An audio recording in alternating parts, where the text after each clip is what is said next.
प्यारे बच्चों, good morning. हम कक्षा 8वीं का चैप्टर नंबर 2 एक चर वाले रैखिक समीकरण को आगे करेंगे।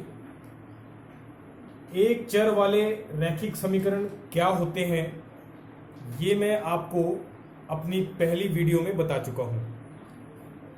आज हम एक चर वाले रैखिक समीकरण को किस प्रकार हल करते हैं उसको समझेंगे। मैं ये चैप्टर एनसीईआरटी की बुक से करवा रहा हूं और उसकी प्रश्नावली 2.1 जिसे आप कह सकते हैं एक्सरसाइज 2.1 हम उसको करेंगे। इसमें आपके पास पहला सवाल है x - 2 = 7। आपके पास यह एक चर वाली रैखिक समीकरण है। हो सकता है कुछ बच्चों ने इस वीडियो को ना देखा हो जिसमें मैंने एक चर वाले रैखिक समीकरण क्या होते हैं, तो मैं एक बार और आप बच्चों को बताता हूं कि एक चर वाले रैखिक समीकरण क्या होते हैं। इसमें सबसे पहले आपको पता होना चाहिए समीकरण। क्या ये समीकरण है? तो बिल्कुल है, क्योंकि समीकरण की पहचान बराबर का निशान होना चाहिए, दोनों तरफ कोई ना कोई राशि होनी चाहिए और कम से कम एक चर जरूर होना चाहिए। अगर ये तीन बातें आपको नजर आ रही हैं तो वो समीकरण है। ध्यान दिया होगा, बराबर का निशान, बराबर के दोनों तरफ कोई ना कोई राशि मौजूद होनी चाहिए और तीसरा कम से कम एक चर मौजूद होना चाहिए। ये एक समीकरण है। फिर ये एक चर वाली है, बिल्कुल ठीक, क्योंकि यहां पर एक ही चर है, इसीलिए हम इसे एक चर वाली समीकरण कहेंगे। लेकिन ये रैखिक क्यों है? क्योंकि यहां पर जो चर मौजूद है उसकी शक्ति कितनी है? तो आप बच्चों को ध्यान होगा, अगर किसी की शक्ति नहीं दिखाई गई है तो उसकी शक्ति को माना जाता है एक। जैसे यहां x की कोई शक्ति नजर नहीं आ रही, या कहें x की कोई शक्ति नहीं दिखाई गई है, तो हम इसकी शक्ति को कितना मानेंगे? एक। और जिस समीकरण में चर की शक्ति एक है, ऐसी समीकरण को क्या कहते हैं? रैखिक समीकरण। तो अब आपको समझ में आ गया होगा कि ये एक चर वाली रैखिक समीकरण क्यों है। अब इसे हल करते हैं। समीकरण को हल करने का मतलब इस समीकरण में जो चर है यानी x, उसका मान ज्ञात करना। यहां पर चर का काम कौन कर रहा है? x।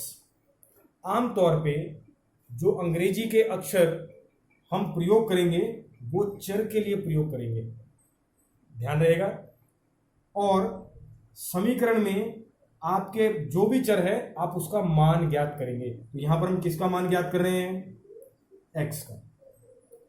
अब जिसका मान ज्ञात करना है, नंबर 1, वो उसका चिन्ह प्लस का होना चाहिए और किसी भी संख्या का चिन्ह उस संख्या के आगे देखा जाता है।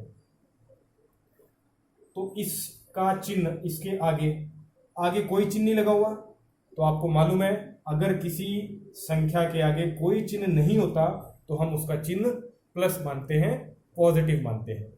तो क्या जिसका मान आप ज्ञात कर रहे हो वो पॉजिटिव है? पहली शर्त पूरी हो गई। दूसरी शर्त, वो संख्या अगर बट्टे में है तो वो बट्टे में ऊपर होना चाहिए। तो यहां पर हमारा चर बट्टे में नहीं है, इसलिए दूसरी शर्त की हमें आवश्यकता नहीं है। तीसरी शर्त, वो चर बराबर के एक तरफ अकेला होना चाहिए। क्या ऐसा है? तो ध्यान आएगा, ऐसा नहीं है।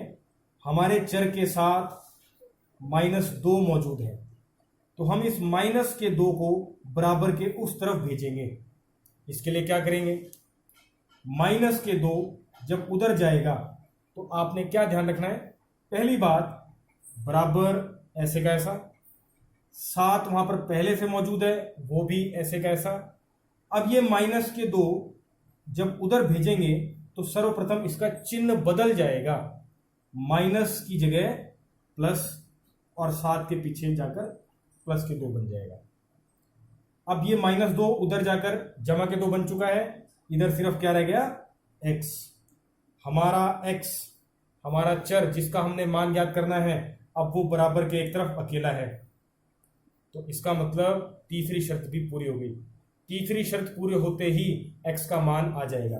जरा ध्यान करें, इन दोनों संख्याओं के चिन्ह एक जैसे हैं, 2 का चिन्ह भी प्लस और 7 का चिन्ह भी प्लस। प्लस प्लस प्लस यानी जोड़ना है, या इसे आप ऐसे भी समझ सकते हैं, जब दोनों संख्याओं के चिन्ह एक जैसे हों तो उन्हें जोड़ते हैं। 7 और 2 9। जो उत्तर आया उसका चिन्ह किसे माना जाएगा, किसका चिन्ह लेंगे, इनमें जो बड़ी संख्या है जो चिन्ह उसका होगा वही चिन्ह हमारे उत्तर का होगा। इनमें बड़ी संख्या 7 है, उसका चिन्ह जमा है, इसीलिए हमारे उत्तर का चिन्ह भी जमा होगा, और जमा को यहां दिखाने की आवश्यकता नहीं है। इस प्रकार आपने चर का मान ज्ञात कर दिया है जो कि 9 आया है, और आप इस समीकरण को हल कर चुके हैं। अब आपके पास दूसरे प्रकार का सवाल,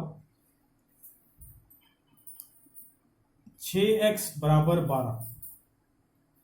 अब की बार आपको जो समीकरण दी है वो 6x बराबर 12 दी हुई है। आपको इसका पूरा नाम ध्यान होगा, इस समीकरण का पूरा नाम है एक चर वाली रैखिक समीकरण। इस समीकरण को हल करना, इसका मतलब क्या है, इसमें जो चर मौजूद है उसका मान ज्ञात करना। तो इस समीकरण में हमारा चर कौन है, x। हम इसका मान ज्ञात करेंगे। जब भी हम किसी चर का मान ज्ञात करेंगे हमें 3 शर्तें पूरी करनी होंगी।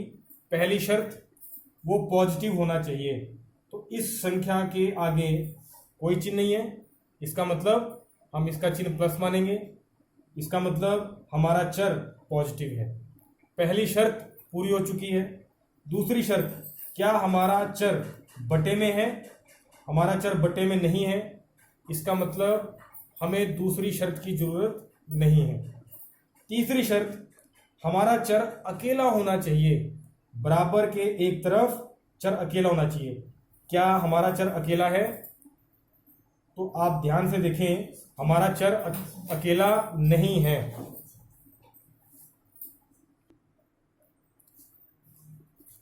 हमारा चर अकेला नहीं है, उसके साथ 6 है, लेकिन 6 इस समय हमारे चर के साथ है, तो वो गुणा में है, जमा में है, घटा में है या भाग में है, ये कैसे पता चलेगा। तो ध्यान दें, इन दोनों के बीच में अगर कोई चिन्ह नहीं है तो हम गुणा का चिन्ह मानेंगे।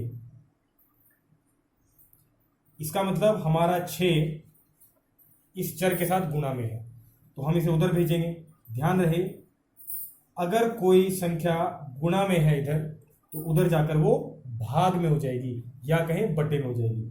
उधर पहले से ही 12 मौजूद है, ये 6 इधर गुणा में था, उधर की तरफ दूसरी तरफ जाएगा बराबर के, तो वो बटे में हो जाएगा या भाग में हो जाएगा। अब 6 के, अब आपके पास संख्या आ गई है 12/6,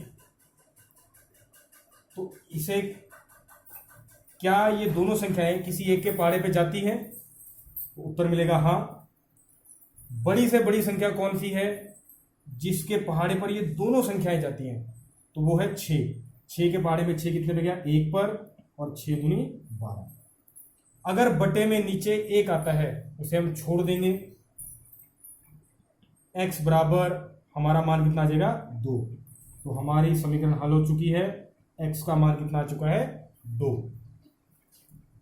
अब हम इसी प्रकार का तीसरा सवाल हल करते हैं। अब की बार हमें समीकरण दी हुई है t/5 बराबर 10। बच्चों, ये हमें एक चर वाली रैखिक समीकरण दी हुई है, हमने इस समीकरण को हल करना है। इसे हल करने का मतलब यहां पर जो चर मौजूद है यानी t, उसका मान ज्ञात करना है। अब तक आपको ये बात ध्यान आ गई होगी कि जिसका मान ज्ञात करना होता है उसने 3 शर्तें पूरी करनी है। पहली शर्त, वो पॉजिटिव होना चाहिए। तो क्या ये चर पॉजिटिव है?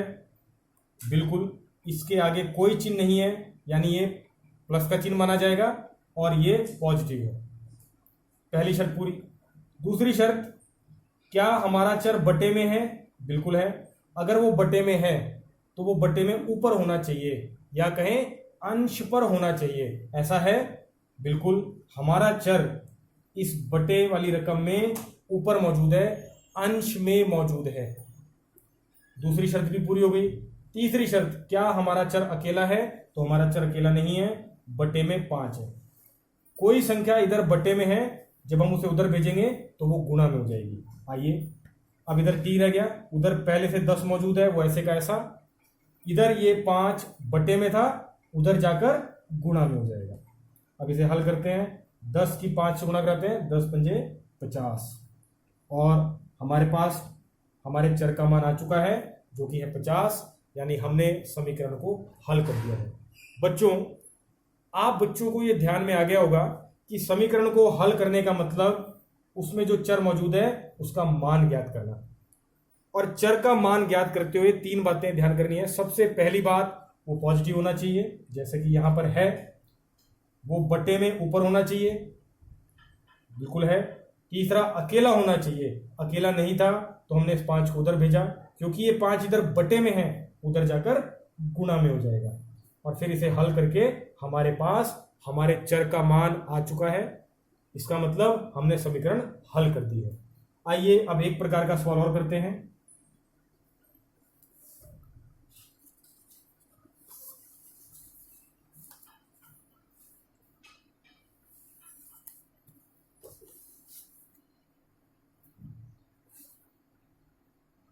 सात एक्स माइनस 9 बराबर 16। हम इस समीकरण को हल करने का मतलब इसमें जो चर मौजूद है उसका मान ज्ञात करना है। यहां पर चर कौन है? एक्स। एक्स पॉजिटिव होना चाहिए, तो उसके आगे कोई चिन्ह नहीं है, यानी प्लस का है, पॉजिटिव है।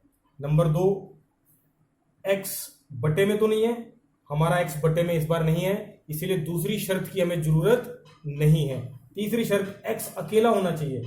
एक्स हमारा अकेला नहीं है, उसके साथ माइनस में 9 है और गुणा में 7 है। ये बात आप बच्चों को मालूम है कि इन दोनों के बीच में कोई निशान अगर नहीं है तो गुणा का निशान माना जाएगा। कौन कौन? एक चर और संख्या के बीच में अगर कोई निशान नहीं है तो कौन सा चिन्ह माना जाएगा? गुणा। अब यहां पर x अकेला नहीं है, उसके साथ दो संख्याएं हैं, एक माइनस में 9 और एक गुणा में 7। तो पहले किसे उधर भेजेंगे? याद रहे, हमेशा पहले जमा और घटा को उधर भेजते हैं। या इसे हम एक तरीके से और समझ सकते हैं। यहां पर सबसे पहले जब आप 9 को उधर भेजेंगे तभी आप इस 7 जो गुणा में है इसे इधर भेज पाएंगे। तो चलिए सबसे पहले 9 को उधर भेजते हैं। बराबर में 16, ऐसे कैसा रहेगा? माइनस के 9 उधर जाकर प्लस के 9 बन जाएगा। आपको मालूम है कोई संख्या अगर इधर माइनस में है उधर जाकर प्लस में, और कोई संख्या अगर प्लस में है तो माइनस में। अब 9 उधर जा चुका है, इधर क्या रह गया? 7x। अभी भी हमारा चर अकेला नहीं है। अब ये हमारे चर यानी x के साथ कौन है? गुणा में 7। पहले हम इसको हल करेंगे, फिर इसको उधर भेजेंगे।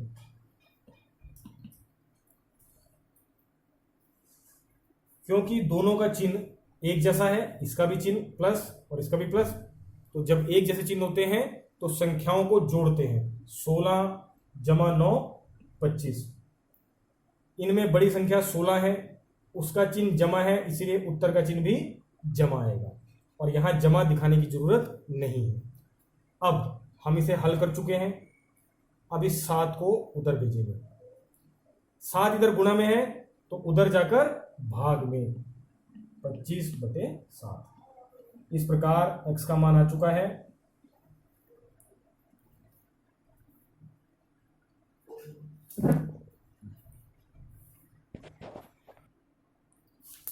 x का मान आया x बराबर 25/7। हमने इस समीकरण को भी हल कर दिया है। बच्चों, मैंने आपको हर प्रकार के सवाल समझाने की कोशिश की है। अब मैं उम्मीद करता हूं आप इस प्रकार के और प्रश्नों को भी हल कर सकते हैं। मैं आपको कुछ प्रश्न हल करने के लिए दे रहा हूं। Thank you.